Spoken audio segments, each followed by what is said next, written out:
And by God's grace, we're going to spend some time. Want to believe it will put all together for us since the last 3 months, almost 4 months. We are going to put everything in perspective.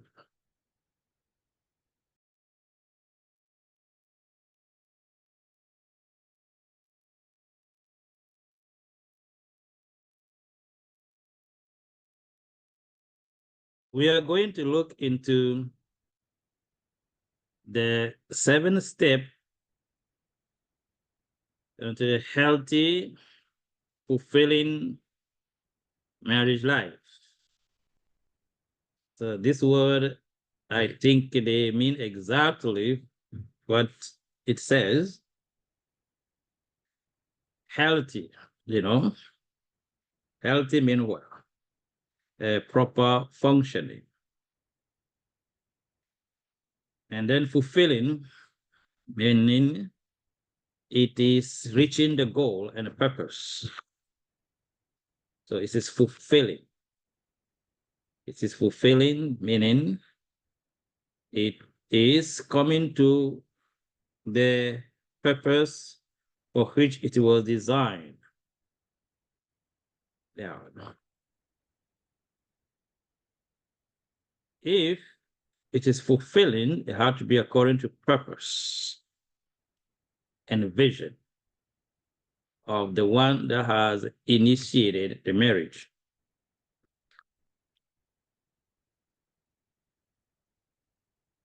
We are going to establish the 7 steps, which are just, I will say, a summary of what we went through. The first one is dealing with marriage as God's institution. This is very crucial. Dealing with marriage as well,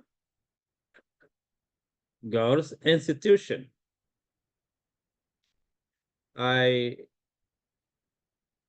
Last night was thinking about a lot of stuff, and I wrote some of them down. And I'm going to be asking some question, and let's see quickly how we are on the same page or not. I want to believe that everyone on this line believe that marriage is God's institution. Am I correct? Yes, Pastor. All right. Now, if it is God's institution, then every institution have a way of operation. That means the marriage belongs to God. And everything should be done in that regard. Let's see if we mean that. I'm going to ask a question to men and women. Let the men answer first.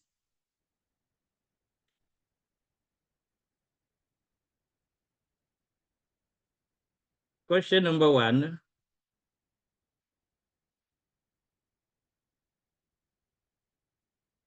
Why is it easy for a man to follow every instruction and obey his boss? Let's say your boss is a woman at work. So you have no problem following the instructions she gave you to follow.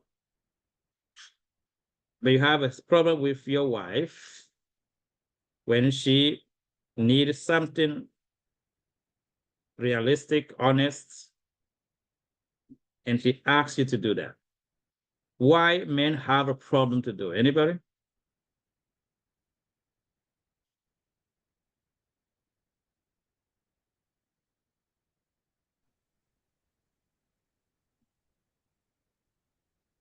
In the house is the head. In the Why house, is the it man difficult? is the in the No one house. meant to answer. It's a question to men. Men need to tell me why it's easy for them to follow any instruction given by their boss at work.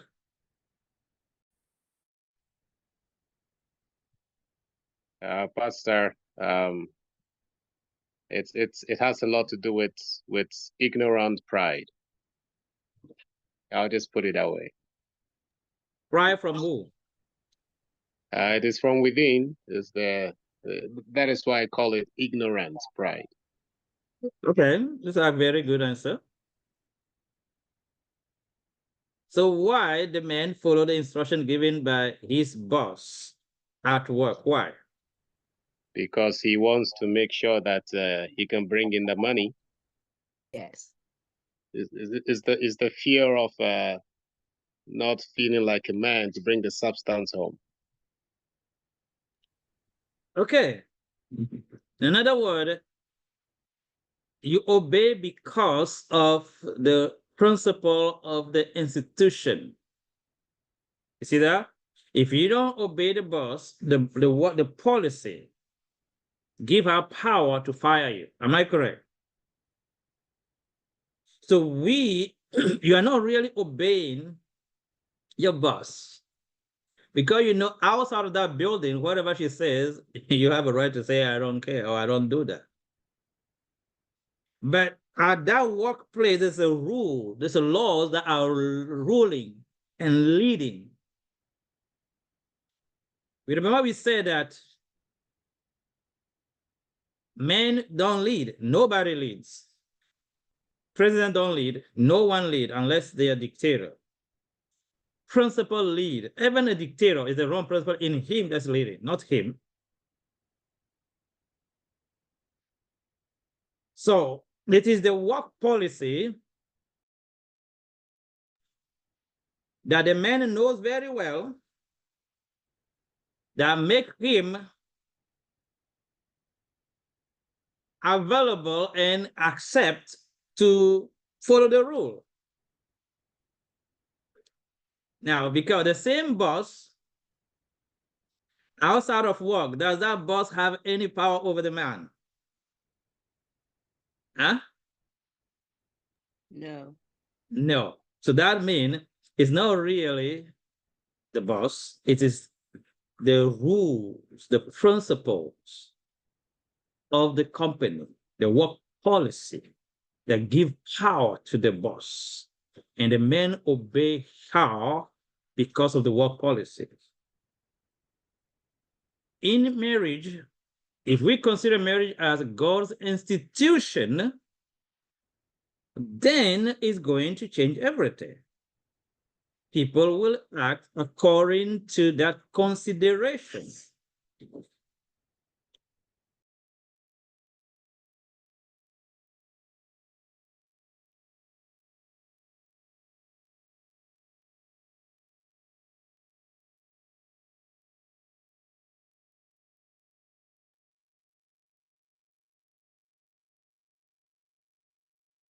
Now,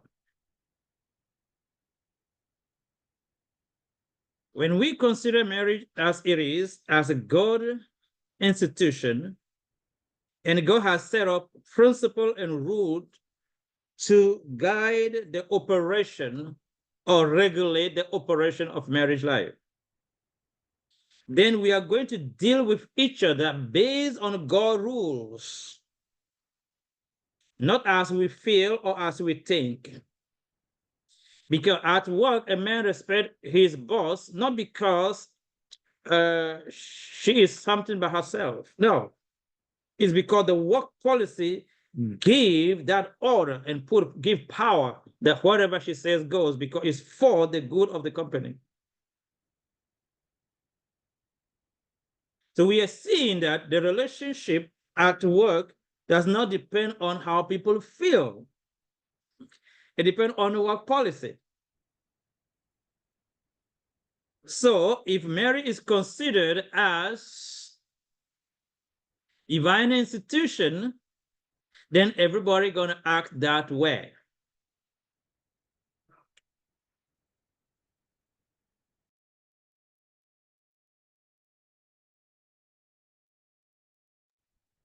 Now, vice versa.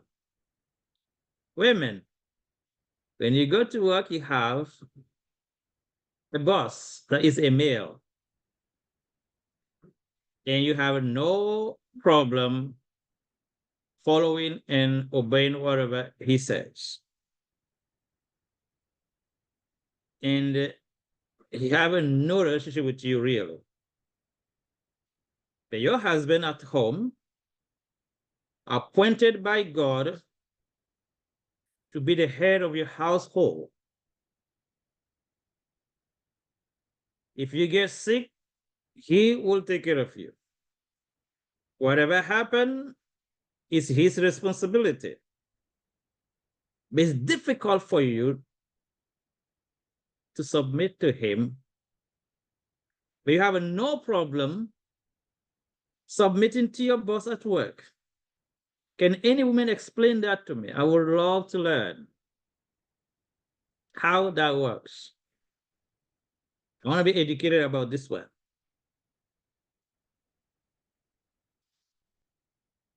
Anyone? Only a woman, okay? Woman to answer this. The previous one was a man. Now it's a woman's turn.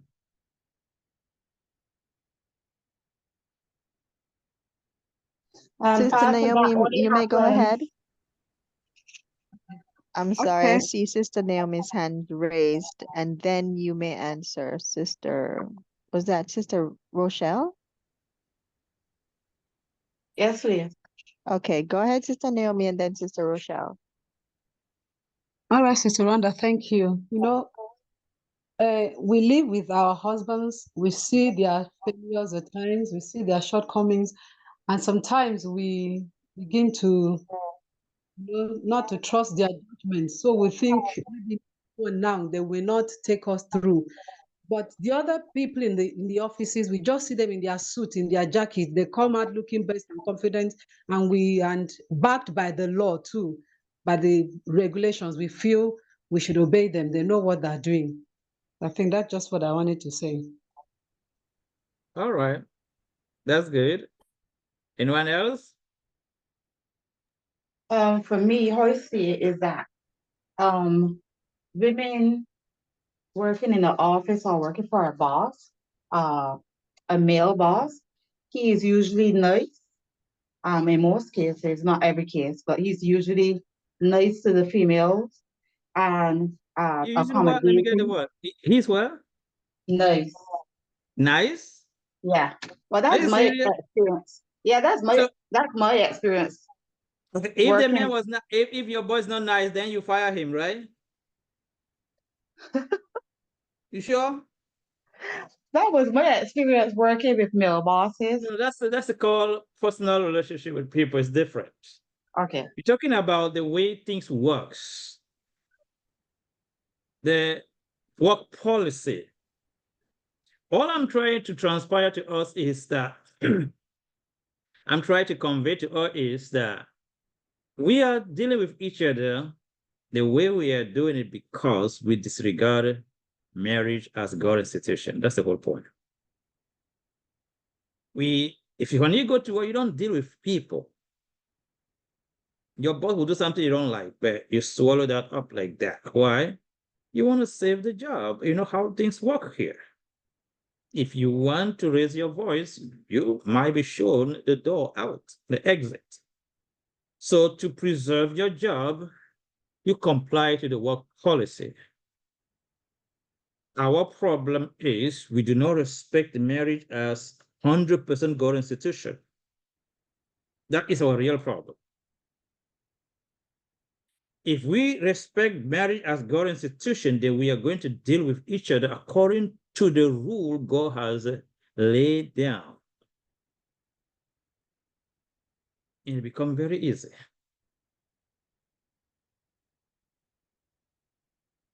I see some hands up. Go ahead. You might share something with us. Blessing, Blessing D. Blessing D, you may go ahead.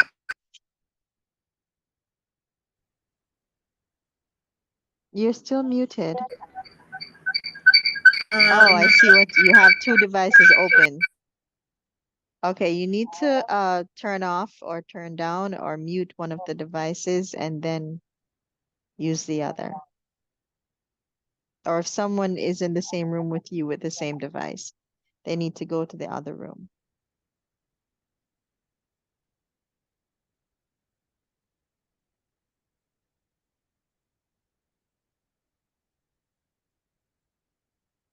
Okay. All right, Dr. Ephraim, go ahead. With that question asked, it all depends. And why I say that, in my institution, because my boss know what I stands for, certain things that they're in my doing. institution, because my boss know what I stands for. Okay, we're having some feedback. We all have feedback coming from. Okay, go ahead again, Dr. Ephraim. Yes. Okay. Oh, he want me. Okay, I didn't know it was my turn. You see, the volume on my phone is not. The volume on my laptop is very low, so I always use my phone for the volume. I gotta fix that. But anyhow, I think when people is too accustomed to each other, I think that is what happens. You grow so accustomed to each other that you just take the person for, you don't take the person serious. So So that you could get be accustomed to your part of it. boss. That's why you respond different So you are saying, home than at work. is it possible to get accustomed to your boss that you can start violating work policy? You think so? Huh? You think you can be so accustomed to your boss to the point where you can start violating work policy and it will be accepted? Let me put this closer. I can hear. I can Okay, it's all right. hear. So, Take care of your huh? device and come back. Take care of your devices and come back, please. Okay. All right. Okay, Next Sister person, Dr. Ephraim. Blessing. Dr. Ephraim was Okay, speaking. go ahead, Dr. Ephraim. Yes, what I was saying, it all depends, because one of the things that I do not hide is who I am as a person, because I cannot be divorced from my Christianity. So in my workplace, even though certain things may be policy, they don't even come to me with certain things because they know where I stand. So it all depends. Yes and no. Why? All that depends is because the work policy allow they respect your belief system. You're doing some other place where your belief system is not considered, you get fired. Am I Well, correct? first of all, I wouldn't take that job. If certain, No. for me, if certain things are not there and my values are You not, are right. We are trying to make a point that it's not really individual. It is the ruling principle. That's the point we're trying to make. well, that's correct. Mm-hmm. But it's not So, every job I'm going to take. It depends on what their ruling principles are. yes, that is very well. But the fact you're saying is the only way they can respect your belief system is because the work policy made that provision. Otherwise, they won't change their policy to sue you at all. So we are trying to compare the way we consider things and the way we function. And the whole idea here is if we have a full sense of the seriousness of marriage as God institution, then we are going to stop dealing with each other and operate by divine law in marriage. That's all we're trying to get to. Because every company, every institution operate by the work policy. It's the only way for that place to run. Imagine if you should be in the office at 8 and you come anytime you want. You can come 11, you can come 10, you can come anytime. And anyone at that place can come anytime they want. That company can work? No, they will close down. So for anything to function, laws that regulate the functioning must be observed. Otherwise, nothing can work. Nothing. So when we don't see marriage as 100% God institution, run by God's laws and principle, then now what do? We deal with each other like we please, like we want, as we feel. Let me pause here to make sure that we are on the same page. Do we think so far I'm correct? Or we are correct because we are on the same page? Is that correct? You're correct. Correct, Pastor, correct. We don't really fear God in our marriage because we don't even see the danger. We don't see that we're going to answer to God. We don't see that it can even prevent us from eternal life.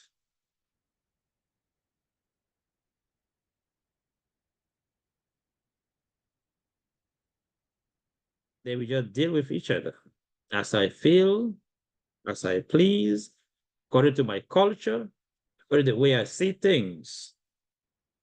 And that is the beginning of all the problems.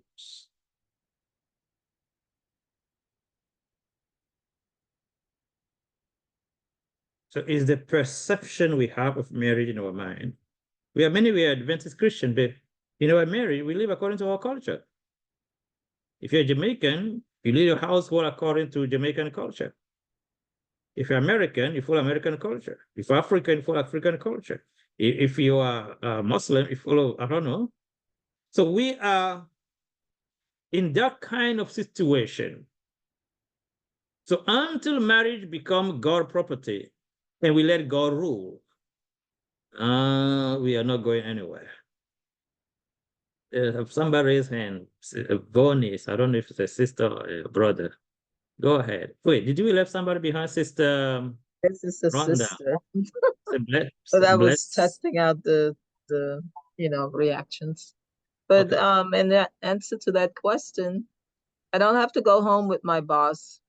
It's only gonna, being obedient to the boss is only gonna be for a short while, and I can set my mind on going home. Yeah, babe. So it's not that I'm being obedient because I like the boss and the rules. I want to get paid. You want to get paid, you want to function there. So it's the rule of the company that is leading everything. You go outside of that building, your boss is nothing. Am I correct? Yes. Yeah. That's all I'm trying to say, that in a marriage, if final is clear in our mind that this is God's holy thing, and I cannot interfere as I please, we feel accountable to God in everything we do. Oh, we're going to change really quick. It's a problem we have because we miss, even though we say it, but in a meaning, we are missing out.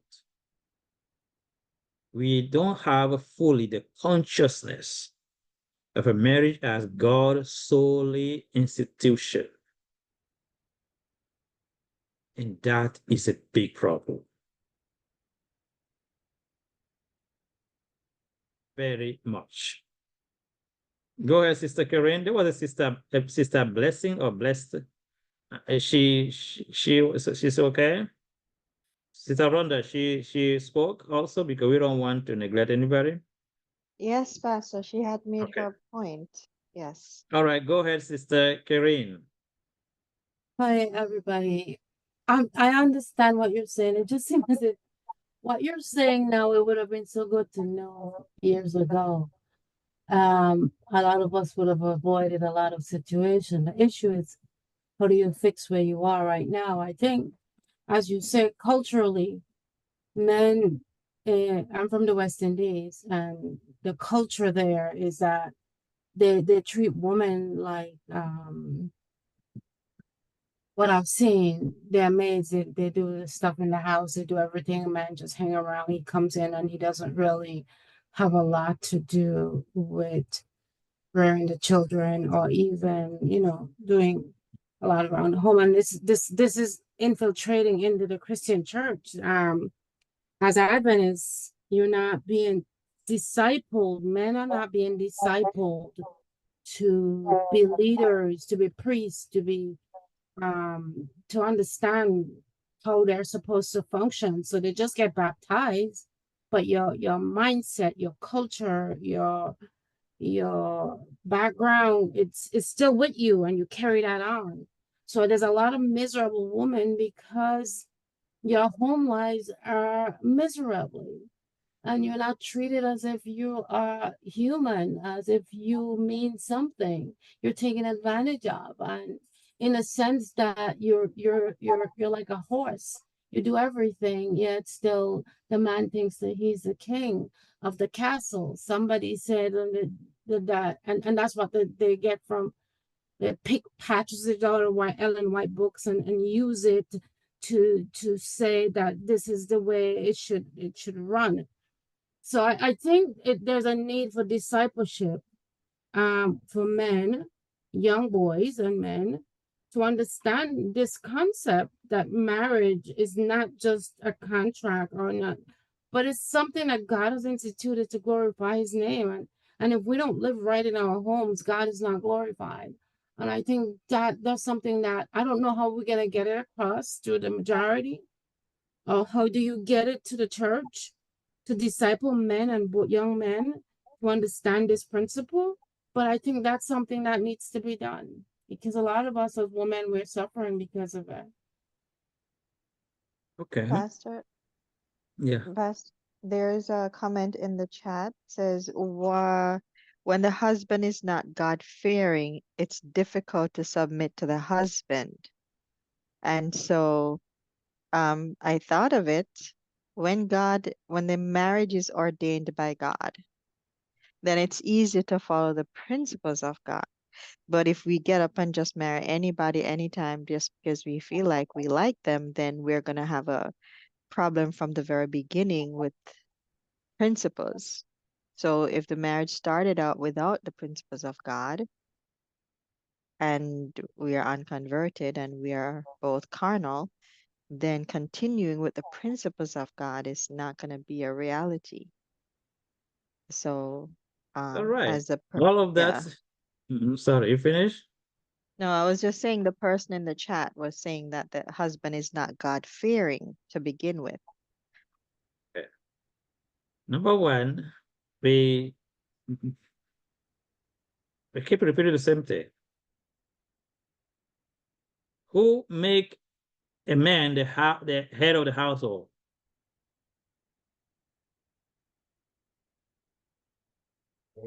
God.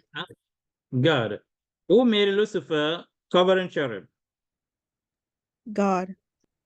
When Lucifer refused to follow divine order, he remained a covering God. cherub? No. When Lucifer chose no longer to follow divine order, did God maintain him or he remained a covering cherub? No. Yeah. Same thing in marriage. It's God's institution. If a man don't follow divine order, he ceases to be the head of the household.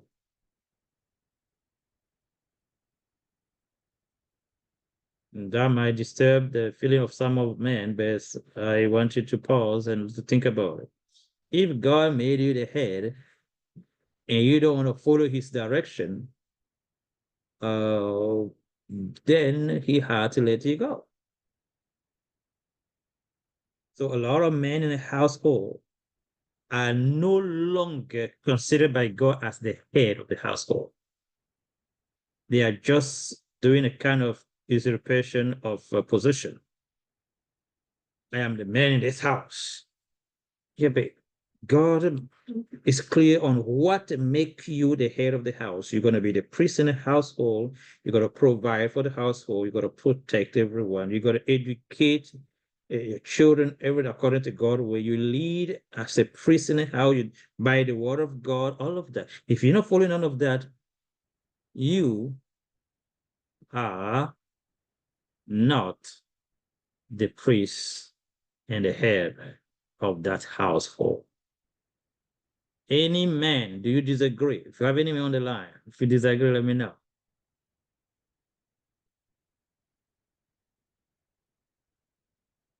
All the men agree?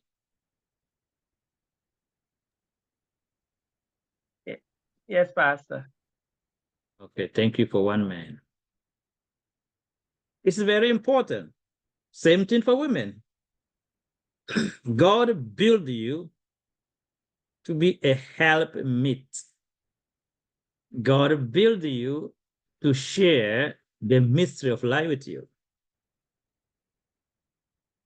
Now, let me put something very much clear here. Why God asks women to submit to the husband? Let only women answer. Let's go. Let's see. I want to be so slow that we go step by step and get this thing correctly. Why God asks women to submit to the husband? It does not say women to submit to any man. No. It says to the husband, your own husband. That's Bible teaching. Go ahead. If that man is submitted to God, then automatically that woman will be also submitted to God. Why? Why women need to submit to the husband, to her own husband? Her own husband, because God, marriage represents the relationship of God and his church. And if the church is submitted to God, then God is their leader. And he directs, he protects, he does everything. When a woman is why women need to submit? Because it's a principle that God has set down, it has put in place so that things would function orderly. Good. Now you make the point. So the thing can function orderly. It's for functionality. It's not about who is bigger and who is greater. No. And some of us as men, we misunderstand that. We really misunderstand that. If a woman is lower. By the way, let's get this correctly. If you have to provide for me, if you have to protect me, if you have to do all of this, who's really the at the highest position? Let me get it correctly. Huh?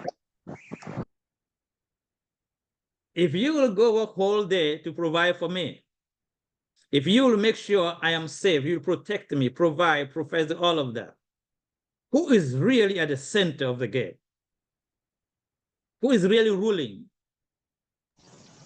I wish I have a better word. It's not about ruling, but what's the word? I don't know. Somebody has it. Taking the leadership role. No, not that. It's so selfish there. I don't want to use this kind of word. It's like Taking a leadership role. No. Humble. Really has dominion. No. The Who have most honorable position? Let's put it like that for now. Who have the most honorable position? If I have to go work whole day to provide, I had to make sure I protect you. I had to make sure you are safe. I had to make sure this and that. Who is really at the very most honorable position? The woman. The women. The Now, beneficiary. in God kingdom, The husband. in the God kingdom, if you're in the most powerful position, you are asked to submit. Therefore, God is the most humble person in all universe. Because for things to be able to function and, like Sister said, orderly,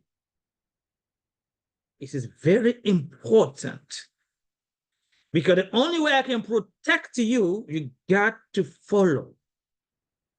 If your bodyguard say, look, I feel danger here, let's go. If you say no, he can't protect you. Is that correct?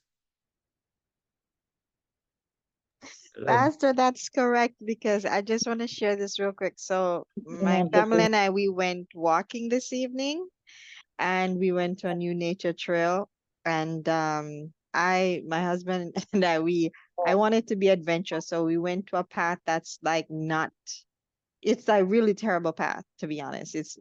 But it was fun. So he was holding my hand. He was leading me and guiding me. And there was one point where I was actually going to the right and he was pulling me toward the left. And the Holy Spirit said, you better follow him. And I'm like, okay, Lord. So even though I thought or saw that there was a path that seemed okay, I just submitted and followed him to the part where he was taking me because he is the one to protect me that God gave to protect me. And I had an object lesson right there that not just in the physical, but in the spiritual. You know, when somebody's led by God, you follow the person who's leading, who's led by God. So I just wanted to share that. And it's so true. It's coming alive to me, Pastor. So now let's imagine if you are bent to follow, to go left, and he wants you right. What's going to happen? Trouble, separation. No, the first thing is you ask him to stop protecting. Mercy. That's what it means. Mercy. Repeat that, Pastor. You are telling him, I want my own way from here. Your role as a protector stops. That's what it means. I want women to listen carefully. Men are built with bigger muscle, everything to provide, to protect, for the family, to do everything. The instant you go against that, you will make a demon out of him. Why? He cannot function anymore. He sees himself as unnecessary for you. And wanted, then he back off. Many women don't understand this. It is for your own good. I'm not saying you're going to be blind. If you need to make suggestions or say things, just say it. Your men will actually understand. But open rebellion, especially the way this new generation is built, is that you have to challenge your husband to prove your point. No, more you do it, more you're telling him, I don't need you. I don't need you. And more you continue, men will start functioning like that. You don't need me. He stopped caring. And slowly he doesn't care. Then whatever goes, fine.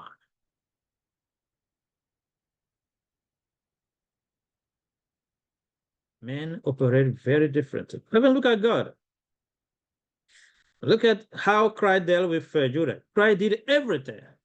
When Judah was bent to have his own way, it is the point where Christ needs to tell Judas, okay, go and do what you want to do it quickly.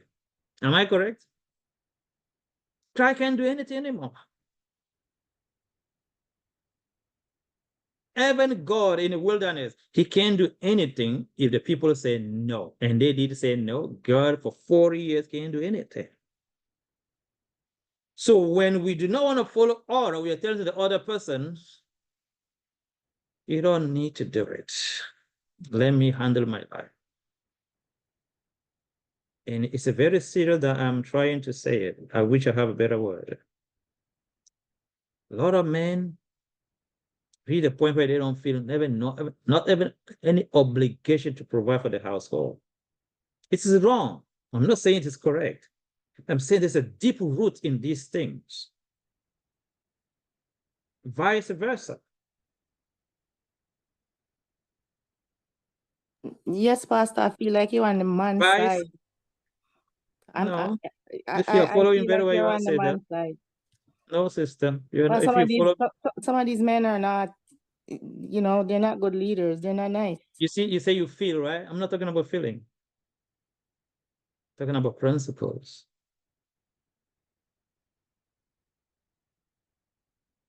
I'm not talking about men here. We're talking about the principle of how things are working. To follow it from that perspective. We are describing things. If you look at, like I said, vice versa, when a woman wants to play her role and a man start interfering to the point where she will also give up. When a woman is determined to be a good helpmate to the husband, the husband is stubborn, sometimes they listen to other people than their wives. You know, reach the point where she don't feel no need to give you any counseling. And you go and bump your head. God gives something special to women. Maybe because she have a, I would like to say this to all of you. I'm not here to talk about men and women. I'm here to talk about principle of God that should govern and regulate the way marriage should function. So I suggest that everyone come out of your feeling and let's go into principles. Is that okay? Huh? Amen. Yes, It's Pastor. very important Yes. because the instant you take it out of that context, then your feeling is going to kick in and you're going to miss the whole evening. We want to see principles. I have a friend that died because he did not listen to his wife. That was about 17 years ago. And he didn't listen. He didn't even tell something to his wife because he knew, he told me if he tells his wife, the wife will not accept. And the thing ended up failing. He get the stress out of it so badly that the stress killed him from the. Men, your wife is there to protect you. Women have the privilege to partake the mystery of life. There are things you can feel. You cannot fully explain it, but it's right there. If you are a man, you're thinking about something, you tell to your wife, and she come around and said, honey, I don't think it's a good time for this. Don't take it lightly. Go and pray seriously about it. It is to protect you from a lot of mistake. Many men invest and lost their money because they did not consult their wife, they didn't listen to their wife. A lot of people here can testify. A lot of men can testify. So it is something I want all of us to see clearly that we are operating out of principle. That's why we are suffering.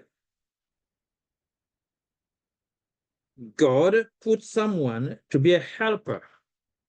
God put someone to be one with that person. That means you can't operate without the person. The instant you go against that, you are going to fail. Many men will not take counsel from their wives.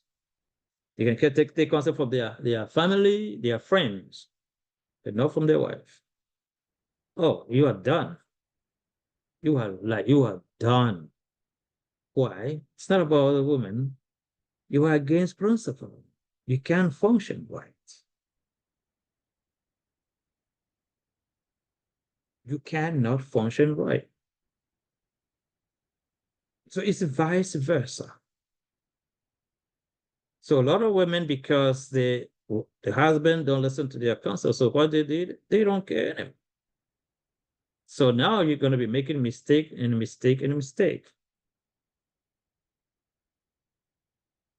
So this is not about men versus women. It's about rule and principle God has laid down. The only way things should function.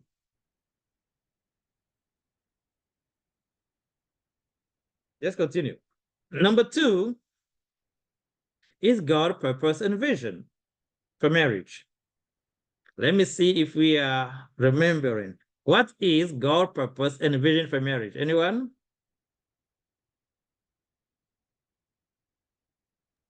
character, perfection, The repopulation. marriage supper of the Lamb.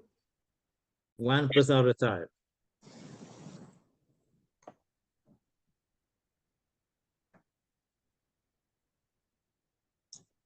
To refill. The purpose is to replenish the this place that the angels in heaven that was thrown out to take their place. All right. Yes, that is part of it. It is correct. That's very correct. Okay. Anyone else? It's for character perfection and also fulfilling God's will in Character perfection. Yes. Okay. So, in Like- a simple word, God, purpose, and a vision for marriage is the marriage of the Lamb. He wanted the marriage between man and woman to prepare us for the real thing, the marriage of the Lamb.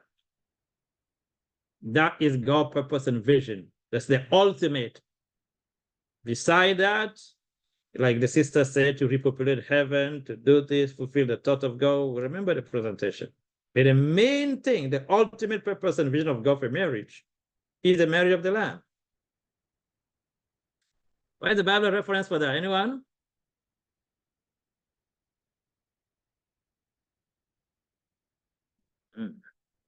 Revelation 19, verse 8. Yes, verse 7 to 9. Anyone can read it for us. Go ahead.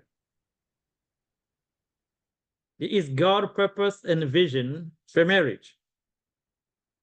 The only reason to marry somebody if they have this purpose and vision. Otherwise, keep moving, keep praying. Anyone read for us Revelation 19, verse 7 to 9? Let's go quickly. Let us be glad. Oh, go ahead. Go ahead.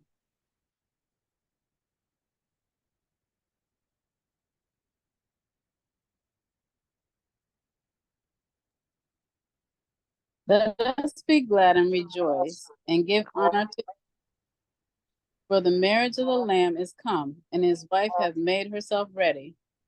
And to her was granted that she be arrayed in fine linen, clean and white. For the fine linen is the righteousness of saints. And he saith unto me, right blessed are they which are unto the marriage supper of the Lamb. And he said to me, these are the True saying of God. All right, thank you. So that is the ultimate purpose and vision of God for marriage. So marriage between husband and wife should be according to this purpose and vision of God.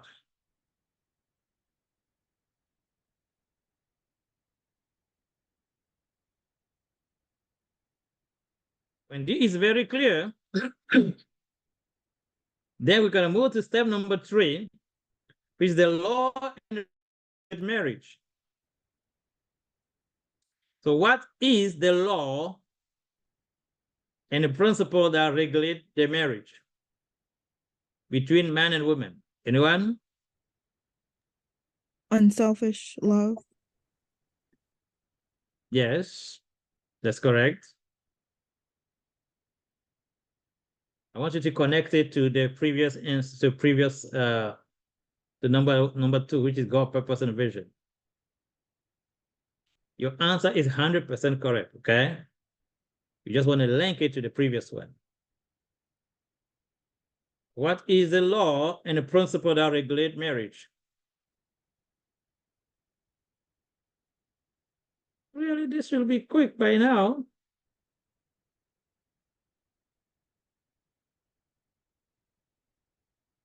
Okay. We agreed that God's purpose and vision for marriage is the marriage of the Lamb, right? then what is the law and the principle that regulate the process unto the marriage of the Lamb?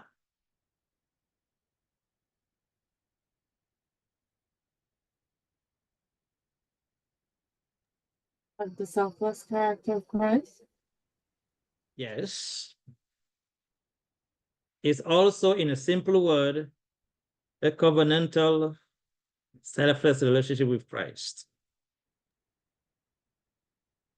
Let me put it this way. What is the meaning of law? What is law? What's the definition of law? The way something functions. Say it again, please. The way something functions. The way things function, yes. The rules. You need to add one point. The principle that regulate the functioning. Is You the see, I'm gov- leaving. Go ahead. Sorry. is Command. all right. So it's the governing principle that regulates the law or process. That regulate the functioning.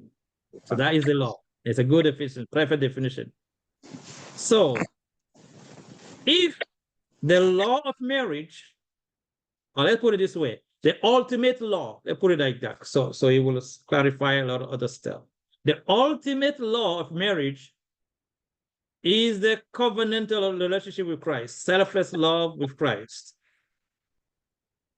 And during that selfless covenantal relationship with Christ, we allow him to cleanse us, to remove every spot, every blemishes. Why? Because the relationship between two people before they get married is called engagement. If a husband have a very loving, profound, covenantal relationship with Christ for the marriage of the Lamb, and he allowed Christ to cleanse him daily and remove every spot, every wrinkle, and every blemishes, do we think he's going to be a good husband? Absolutely. Do we think he's going to be doing this independently from the kind of wife he has? Yes. Huh?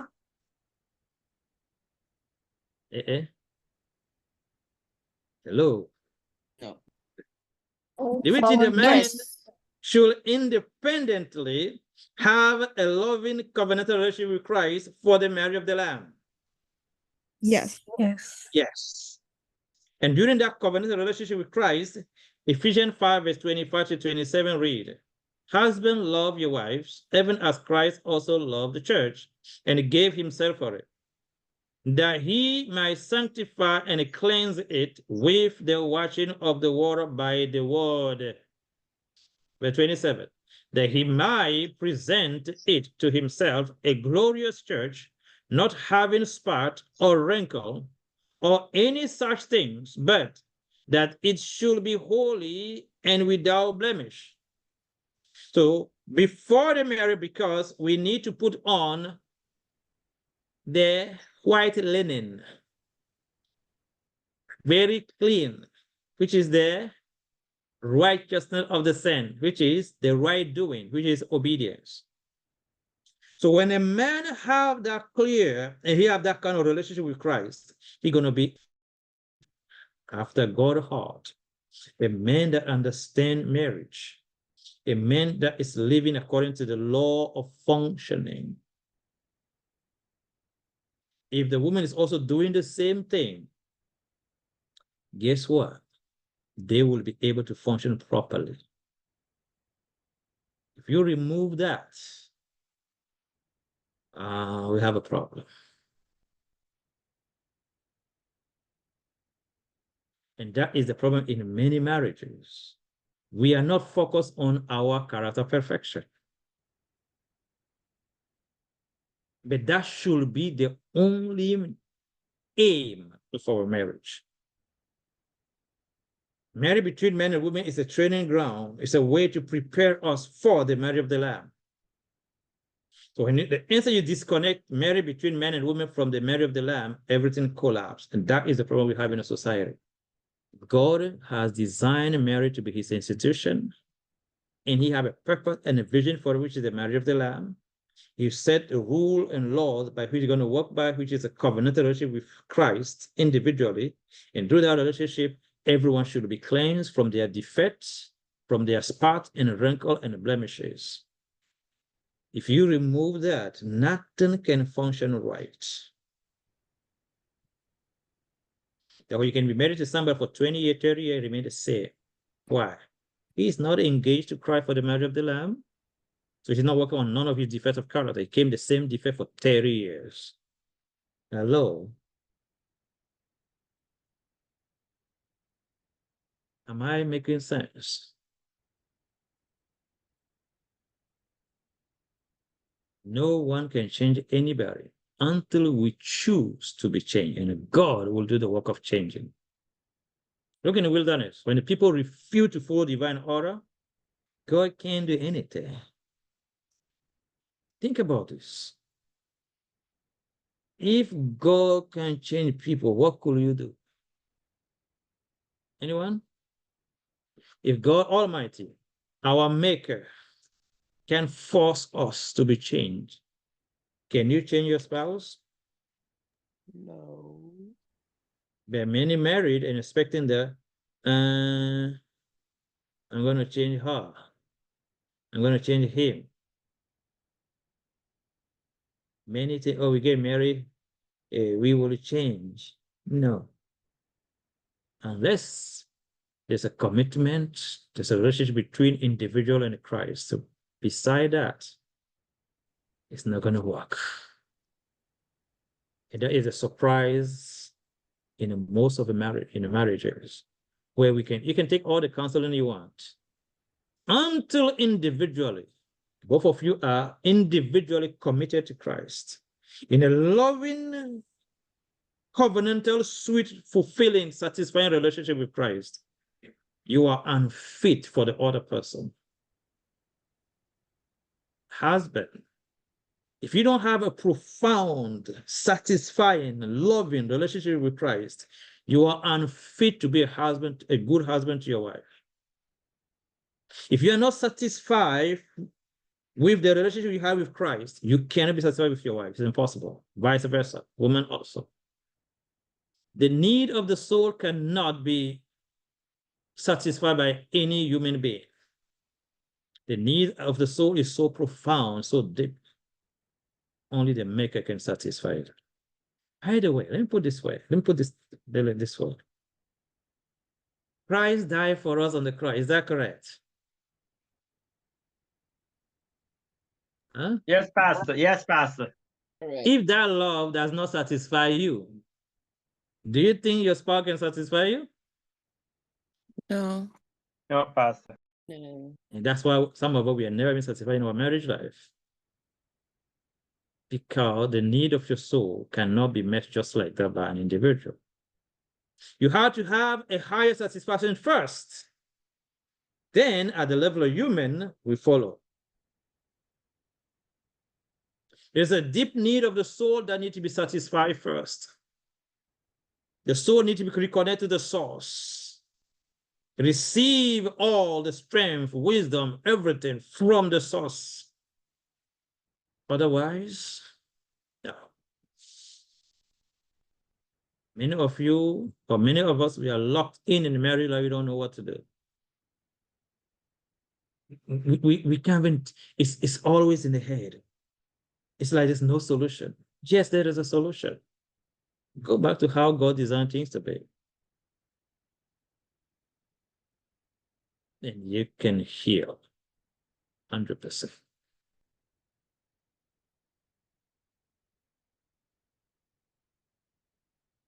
Now, imagine a man have a deep relationship with Christ, like John, the son of thunder. And along the way, he was changed into a meek, humble person. And then we have John's wife, maybe Jonette, I'm sorry, Jonette or Janet, which one, either way. And she's also a daughter of thunder, because her temper, her character is no joke. But she submits to the modeling power of Christ. And over the time, she is very humble, very meek, have character of Christ. So imagine if we have two people like that, the husband fully committed to Christ and daily ask her to cleanse him, to transform him. And he's going through that. And the wife doing the same thing. Do you think they can have a good marriage life? No. No? Let me try one more time. Yes. Yes. I'm saying, this is the way God transformed. By the way, for next Sabbath, God willing, read chapter 55 of Act of Apostle, chapter 55, Transformed by Grace. It's a wonderful chapter. Explain how God transformed anyone. It specifically use the example of John. It's a monumental teaching right there. God made a provision that even the worst person can be transformed to a child of God, to a humble, loving, obedient person. Anyone. If we want to. God made a provision for everyone. It's the only way. So let's say we were married in ignorance. John, the son of Tender, and Janet, daughter of Tender. Okay? But they realized God's purpose and vision for Mary is the marriage of the Lamb. They realized the only way to partake the marriage of the Lamb, they had to have personally, individually, a loving covenantal relationship with Christ. And both of them are engaged personally in that relationship. In their covenantal relationship, they allow Christ to cleanse them individually. Do we think they can live a good marriage life and keep growing in Christ? Do we think so? Yes. Yes. And that should be the only thing in our marriage life, the only real principle. If you don't have that, you are going to struggle, but it will never work. If a husband is not committed for his transformation, you can't do anything for him. You can't transform him. You can do everything. Some of the sisters think if they can do everything in the household, then the husband will change. No, it won't change. Men also do that. If I do everything for my wife, she's going to change. No, she will not change. Change is a decision that comes from conviction and understanding. Or understanding and conviction, because you gotta understand first before you have conviction. Individuals need to commit to Christ first. They need to feel loved by Christ. They need to feel satisfied in that relationship. Without that, there is no hope. You can take counseling left and right. It will not work. It will give you some ease for a few weeks and you go right back to the same predicament.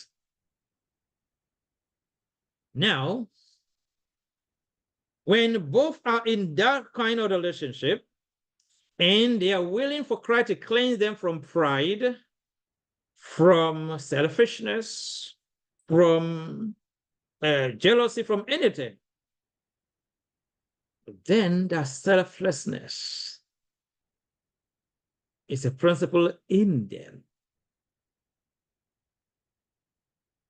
For Christ to cleanse the spot and the wrinkle, the husband needs to acknowledge. The wife needs to say, yes, Lord, I have a defect. I have this cleansing. These kind of spouse can heal from no matter how bad is their condition. They will surely heal, just a matter of time.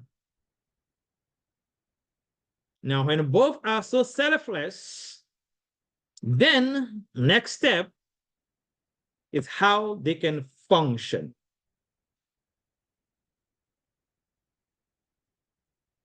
How husband and wife can function.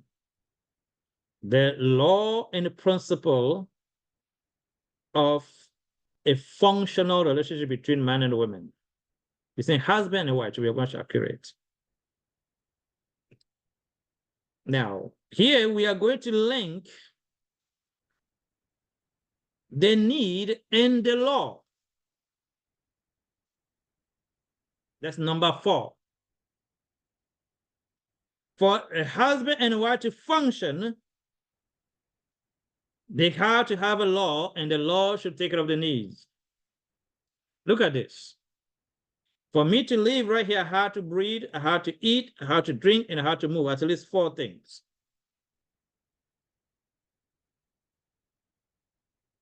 These are the laws that regulate my physical life. Question: do we think that I need to breathe? It's a need for me? Huh? Yes, if you Yes. So can we say the law and the need are one? Yes. So for husband and wife to function, they need to study the need of each one of them.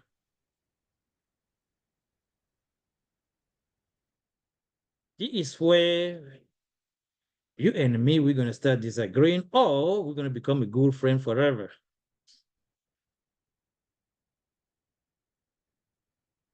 At this point, we have a lot of problems. Men do not understand very well the need of the wife. And the wife don't understand very well, the need of the husband. Now we're trying our best, and we can't make it happen right. So when the husband is committed to Christ in a covenantal love relationship, and the wife in the same relationship, now both of them have a selfless spirit, something's going to happen. Christ said, if you love me, keep my commandment. Is that correct? Yes. Huh? So what is Yes, the Pastor. relationship between obedience and love? What the relationship between obedience to the law and love? They are one and the same. Yeah. So if you love your spouse, what should you focus on? Obedience To what? to the law. The law. Which law? God's law. Regulating marriage. Huh? God's The law law. Yeah, we are going step by step. Step number 1 is law of God, covenant relationship with Christ there. Step number 2, for me to express my love to you, I need to know your need, and your need are the law that govern you. And have to be willing to keep that law. Maybe let me use some example to make it easier. Women need affection. She needs that to function right. She needs to feel affectionated, like that my husband loves me. She needs to feel secured. She needs to feel deeply like it has to be there. It helps her to function. It is the law of the way God made a woman to function by. We are many men, we are very ignorant about how a woman feels. We don't know very much, a little bit. Therefore, we address some harsh word unto you, and we're like, okay. And you're going to feel the word. Let me put it this way. Women, is that true that when a man in a very genuine way, in an honest way says, I love you, do you feel the word? Yes. Yes. Now ask your husband, when you tell him you love him, ask him if he feel the word. The answer is no. And if he does, very little, not that much. Why? We don't function like that. We are not designed like that.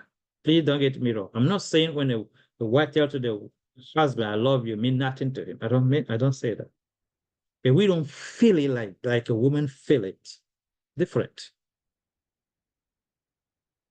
Men feel loved when he is respected. Nothing melts a man than respect. Nothing.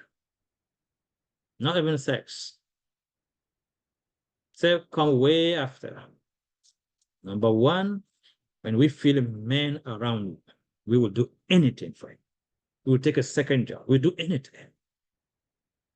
If we can function as a man, because we are built to lead, we are built to do things, and that's the only way we can function. We got to be respected.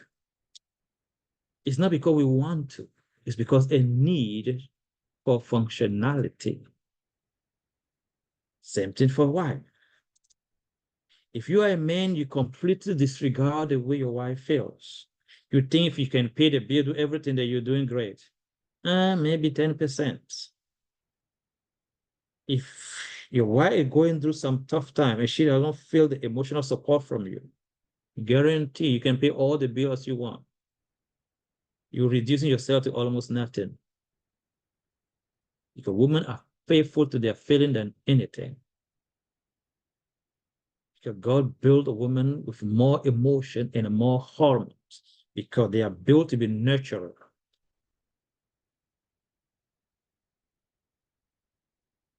I don't say don't pay the bill, but remember, it's more than paying the bill. So when a man understands this, you understand when I come home and I have a meal cooked, all she's gonna need to function good is to go there and just appreciate, express my gratitude, even possibly give a hug and kiss her, and can just pass your hand for just 20 seconds, she will release oxytocin. She needs that to function.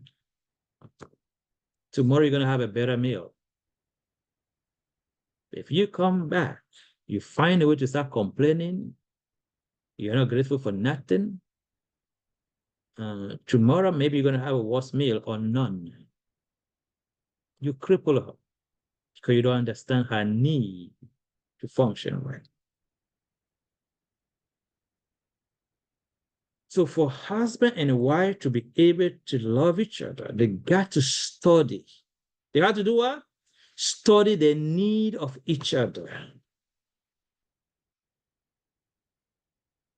Please listen to me very carefully. This is the key of this evening. You got to study the need of each other. Because you don't know it. You have to be taught. You have to be willing to learn it. If you love me, keep my commandment, keep my laws. And laws is the thing that satisfy my needs so that I can function.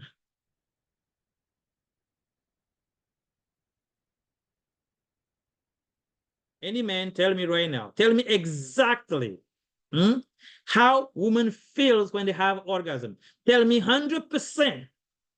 Go ahead, if you're a man, go ahead, let me see. Make sure you don't lie to me. Pastor, Huh? she says yes. No, you missed the point. Let me say it again. I say, you tell me how your wife feel exactly 100% how she feel when she have orgasm. Can you tell me? I can sense it, but she No, have no, to no, no, tell no. me, Pastor. Exactly, that's the point. You don't know. That's why you don't pretend we are having a good sexual life. 99% of the time doing marriage counseling, I ask people about the sexual life. Oh, everything is fine, everything is great. I'm like, okay, let's see. You ask people a question separately, they give you different answers. Because we miss to understand that I am not the other person he had or she had to tell me. Any woman tell me how men feel 100% when he have orgasm. Tell me how men feel in his brain, through his spine, everything. Tell me right now. If you really tell me exactly how he feels. Go ahead, any woman. We can't unless he say. We can't tell him. We can't say we don't know. You don't know. For that reason, we become incapable to love each other if we cannot study the need of each one and then now be willing selflessly to meet each other need. We get it? Am I making sense? This is the secret to live a fulfilling marriage life. If these needs are going to be met with what? Selfless life that we are receiving from the covenantal relationship with Christ. When a husband delights to meet the need of the wife, when the husband actually delights to see the wife functioning very well, he delights to appreciate what she's doing. He delights to say, you are the only one. If I had to marry, I will marry you again. Women need to hear that. Why? She needs that. It is a need. It's not a want. She needs to know she remains the same. Sometimes they have children after 10 years or 20 years, they feel like they are not the same anymore. They feel like the breast is coming down and they start having tummy and some changes, and they come to you and say, am I still beautiful?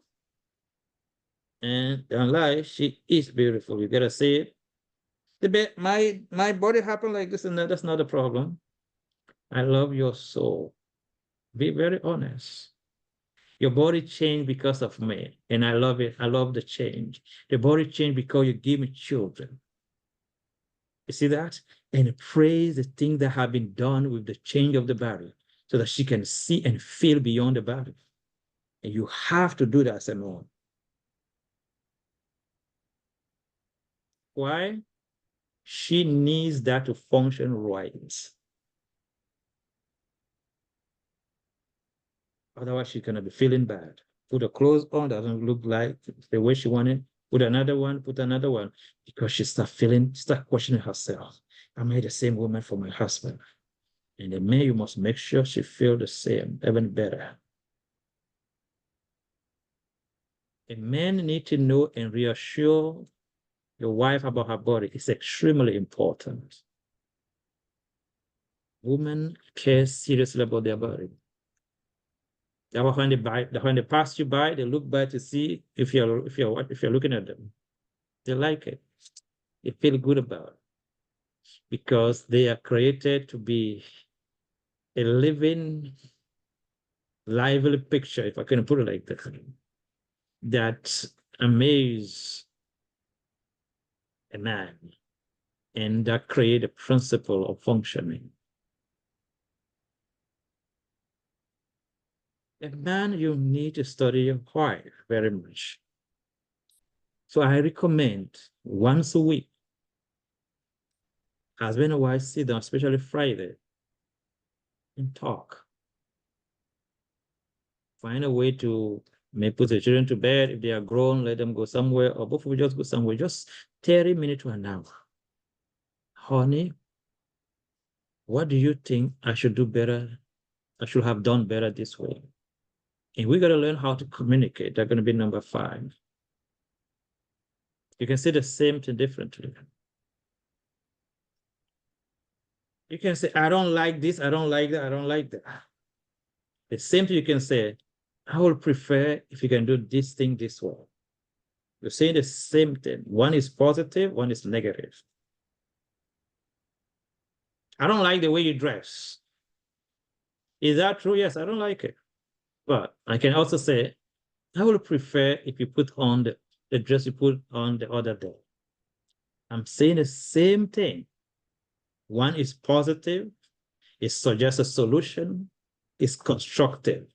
The other one is completely judgmental and destructive. We get it?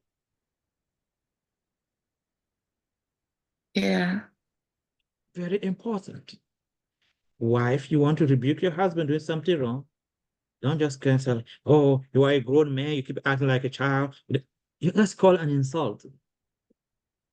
That's not a rebuke. It's not constructive. It's tearing down. It's insulting. You're not going, like, you are definitely do the work of the devil.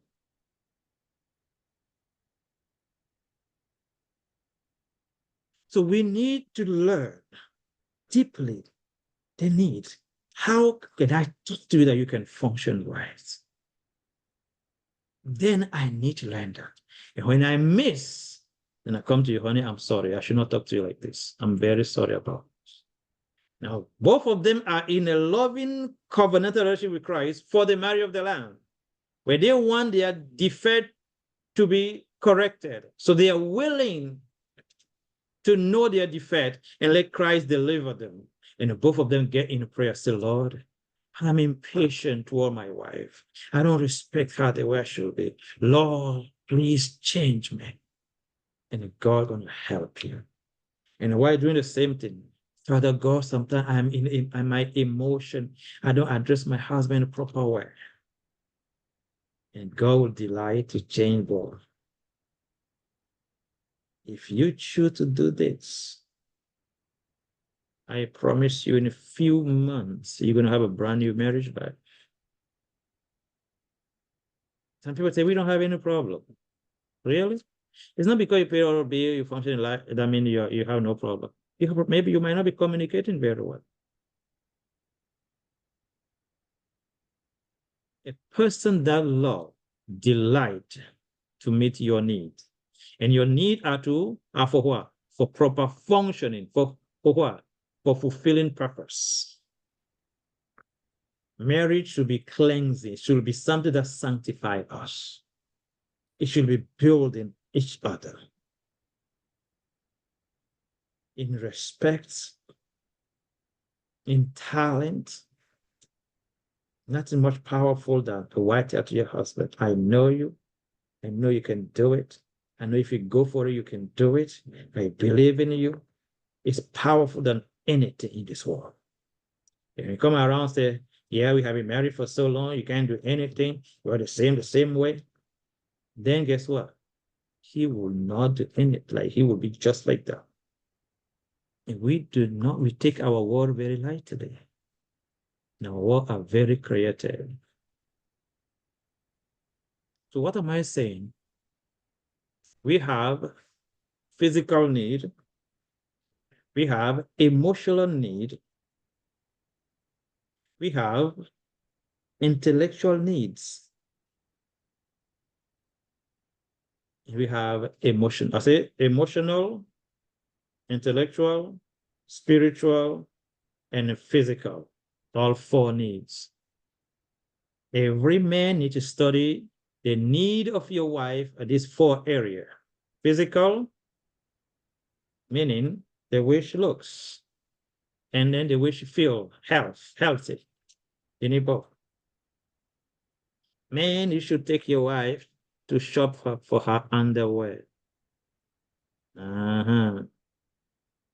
It's not about shopping, it's about your thought, your intention.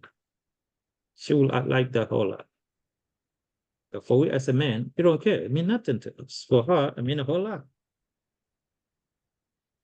That's why we should ask question, what will you like? Now, women make a big mistake. Oh, you are a man, you should figure it out. No, we don't. And we will not. That's why we want you to teach us. Women, you will be miserable if you're waiting for the man to figure out. Because we don't function that way. We don't sit down thinking about what we... No, we just don't operate like that. You can laugh loudly, it's fine. Lord have mercy. Yeah, we don't function like that. We just don't. So you tell that's why it's important. Every week, a healthy family sit down and talk. Your wife might need a physical touch and appreciation often. You as a man, you might not need it, but you have to do that because she needs that to function.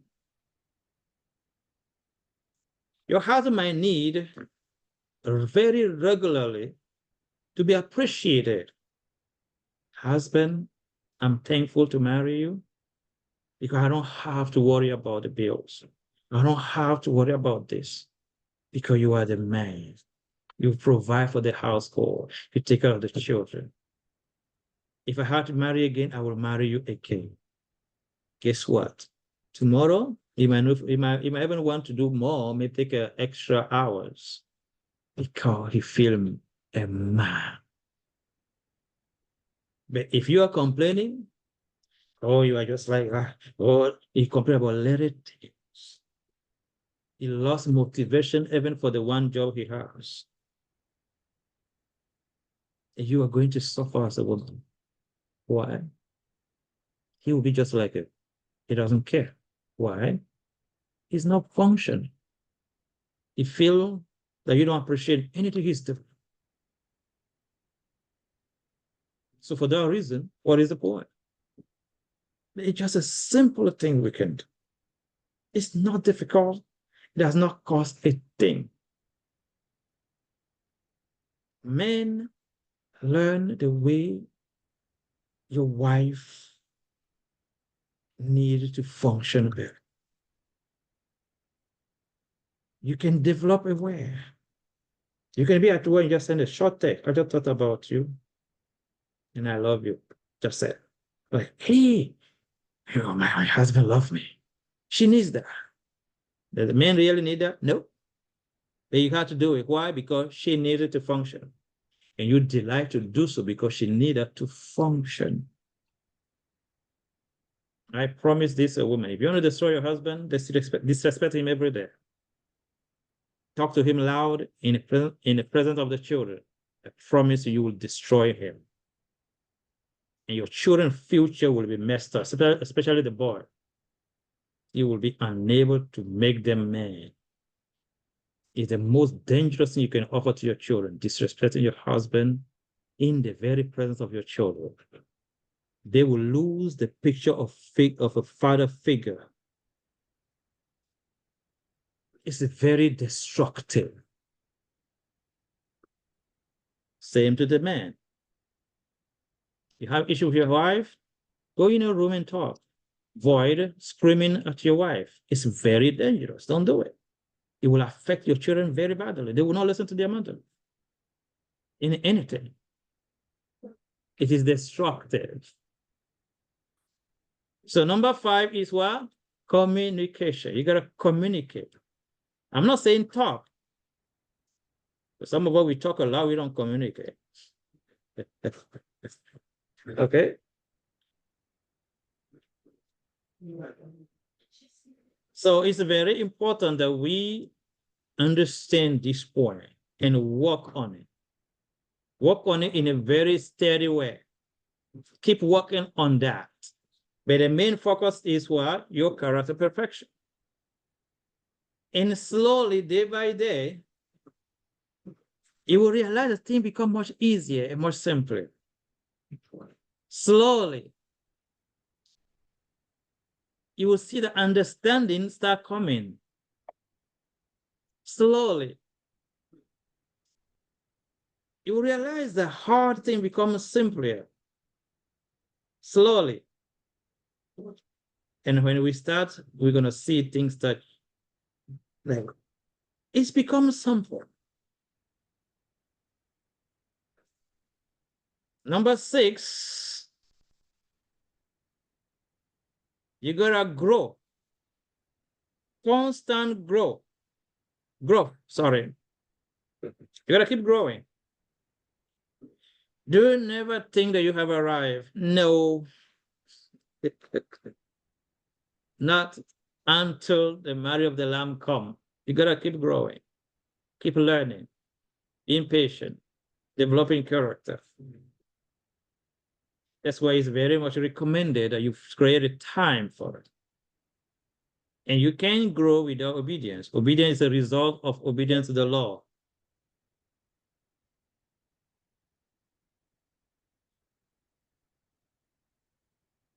Number 7,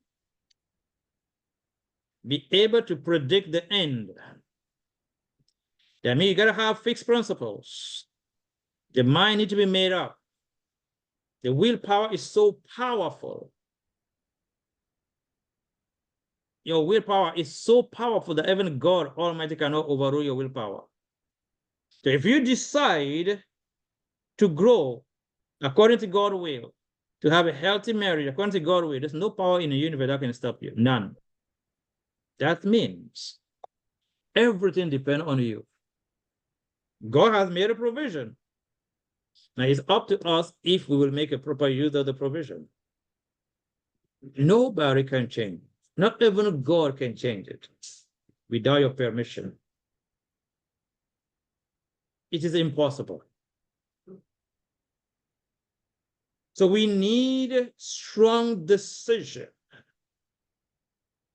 to say, by God's grace, even if I'm going to be on my knees, I am going to partake the marriage of the Lamb. For that reason, I choose to experience character perfection every day with my spouse, with her or without her. I want to be a perfect man for the marriage of the Lamb.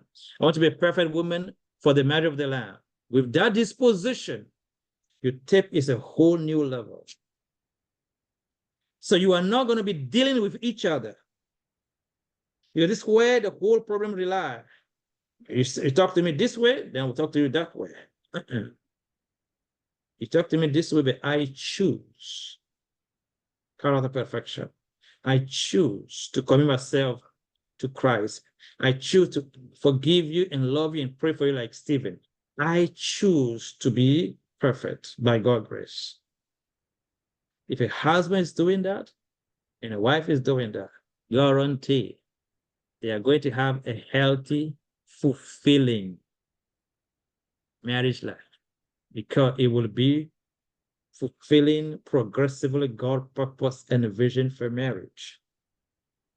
You're going to be healing their relationship. And slowly, guess what? Day by day, the marriage become better. Now, when I talk about the needs, don't take the need lightly. It's very serious. We don't have time to go in details. I encourage couple to create cleansing program. Husband and wife can choose 7 days. I take care of you, you take care of me, for example. Or I can choose the whole month. They can be creative about things. Husband and wife, especially if the children are grown, create something. Sometimes create a weekend. You don't need to travel anywhere. In your own home, create a special weekend where you choose not to go to church, go nowhere, maybe not picking up a call. We're going to have time just for both of us. Take care of each other. Talk about old stories. You can create a new environment in the same house. We have to put the will and creativity into it. Nobody's going to do it for you. Nobody, not even God. If we have the will for it, the same way we can make every sacrifice for our job and for everything, we can do for our family if we want to. But when we don't want to, it's hard. It's hard like pulling the teeth of the crocodile. Try it one time. Go and trap a big crocodile and try to pull his teeth and see what's going to happen to you. If we refuse to obey God, that's how married life become like. Where we both of us, we are uncomfortable. We don't know what is going on, but we are unhappy anyway. And we just now fighting each other. And we are just locked in that vicious situation. There's a way out. It's each one of you to commit to Christ for the marriage of the Lamb. That requires what? Character perfection. No, there's a problem. Problem is we don't know how bad we are. We're like Laodicea. We say, I am fine, a lack of nothing, I am good. Until you compare your life with the life of Jesus, you're going to feel okay. That's the reason you can't repair, you can't help family life. If you don't put the life of Jesus as the only standard, it can't work. Husband will feel like, I didn't do anything wrong. The wife is like, me? No, nothing wrong at all. Then the instant you place the life of Jesus, this is how you should be. Then the husband can realize that, he's far from being like Christ. And the wife going to realize that she is far from being like Christ in character. So we are like Laodicean. We don't know. We are blind a whole lot toward our own defect. So we encourage couple every week, especially Friday. Sit down and appreciate each other. Then also talk about things each one of you would like to be improved. Do it weekly. Take care of each other physically, mentally, spiritually, emotionally. Mentally, what does that mean? Share things that make both of you grow intellectually. Family, couple that learn, a couple that grow. Couple that read, a couple that grow. Because you are having things that is bringing you to the same level. Emotionally, be dedicated to be a very good spouse to your spouse. Wife and husband. Husband, don't let your wife get to the point where she wish she married somebody else. She wish her emotion can be met. She wish that someone who can hug her and kiss her and make her, she wish she married somebody like that. Don't get there. Just ask. And a wife, don't think that we're going to figure out, because we will never. Wife, don't let your husband get to the point that he wish he married a woman that he can love without resistance. It's extremely important. If your man choose to be faithful to you, do not take it lightly. He can be sleeping with any woman out there, but he choose not to. He choose to fear God. He choose to be faithful to God. That's why he's faithful to you. Respect that. Vice versa. Husband, your wife choose to be faithful to you because, oh, people are available out there. She can be available for them. She choose to be faithful to you. May her emotional need to be fulfilled. May her feel loved and cherished and protected. May her feel safe. Make it a duty. The loving one, the one that you delight in. Husband, you need to delight to see your wife to be emotionally fulfilled, satisfied.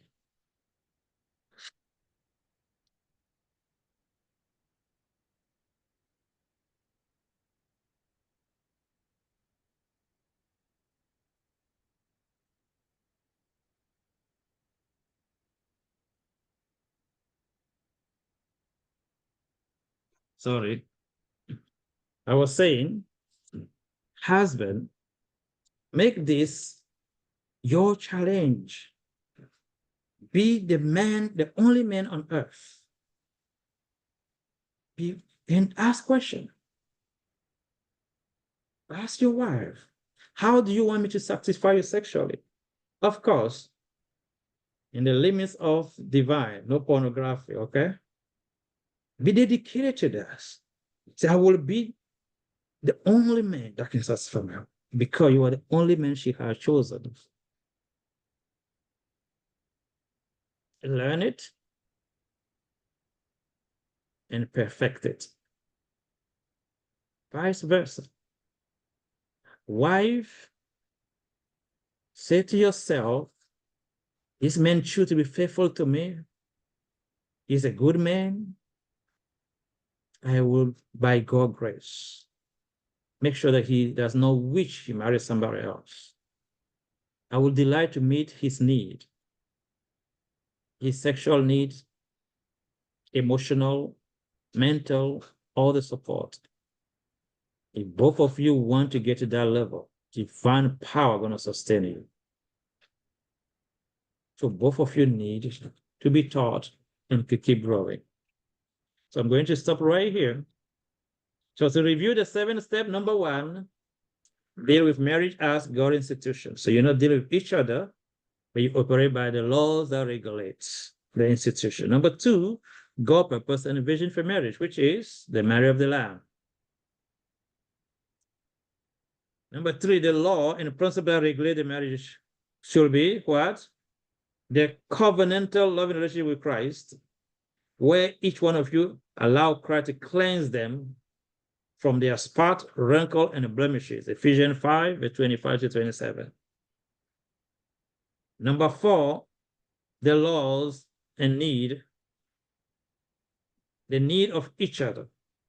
Husband need to learn the need of the wife need to learn the need of the husband, and must grow from the covenantal relationship with Christ. They delight selflessly to meet the need of other person. They delight in that.